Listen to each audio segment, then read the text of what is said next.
A reimagining and retelling of A Thin, Long Line of Personal Anguish by Ernie Pyle.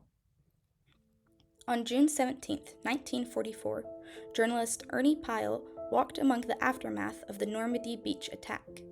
He described the beach as being littered with personal gear that will never be needed again.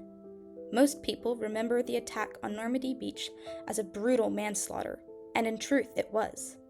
But in Pyle's eyes, it was more than that.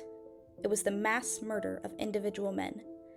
Men who were all uniquely created, each with their own individual thoughts and feelings. For miles, Pyle walked along the beach, finding the lost gear of the fallen soldiers.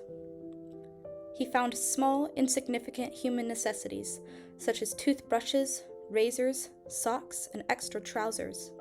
He found shoe polish, sewing kits, handheld grenades, and first aid kits. Pyle also found broken hand shovels and portable radios so smashed and broken that you could hardly tell what they were. He also spotted photographs of beloved family members and diaries, which once held the hopes and dreams of an individual person. Stopping for a moment, Pyle found a Bible. He picked it up and carried it for a while until he set it back down on the beach, along with all of the other forgotten items whose owners would never return for them. Surprisingly, Pyle also found a tennis racket on the beach.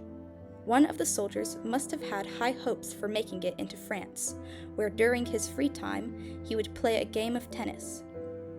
Other items symbolizing the soldier's hope of survival were cigarettes and blank paper.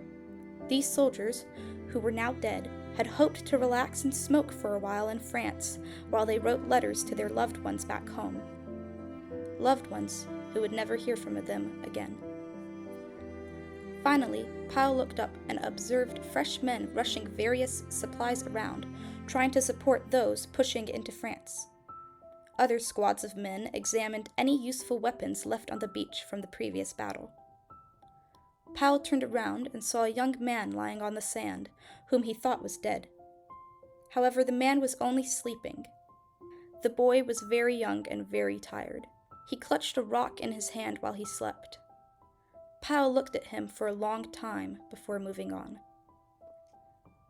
The waves along Normandy Beach carried some of the dead bodies out to sea, then brought them back to shore again. The waves carelessly buried them in sand, then just as carelessly uncovered them. Pyle walked around what appeared to be 2 pieces of driftwood. As Pyle looked more closely at them, he found that they were the feet of a dead soldier who was completely buried in the shifting sand. This individual soldier, who had fought so hard to get to this beach, only saw it for a few moments.